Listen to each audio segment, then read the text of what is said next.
This case study highlights how sometimes it's about needing to peel back a few layers of adaptation and address balance and movement to help convince the body to move without forcing it. To start, we can see that her rib cage is stacked over her hips, but as a unit, she is forward over her feet. At this point, she also reported having chronic tightness for years throughout her body and limited breathing capacity. So remember, it's not just about looks, but also how things feel at rest and with dynamic movement. Here's a snapshot of her working on a breathing drill that can help with improving the stack of the rib cage over the pelvis and improve breathing mechanics. The goal is to use the abs to create tension in the front to bring more length in the back of her rib cage and spine. One benefit of inhaling in this position while maintaining some ab tension is that it can help to further work on expansion into restricted parts of her rib cage and pelvis.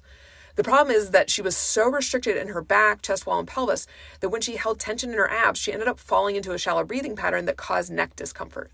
Instead of just using her abs to pull her back over her feet, she needed to explore other strategies to get different tissues to let go. Without addressing that first, she was fighting tension with more tension. Fast forward a month later, and we can see how at rest, she has a better stack of her rib cage over her pelvis, over her feet. She can do it with greater ease, with less gripping in her abs, glutes, and chest wall to get there. We can see how that translates to improvements in dynamic movement such as a squat, where she's able to get her knees to come forward, hips to sink down, and torso to stay long and more upright. Make sure to check out the caption for her self-reported wins and more details on what we did.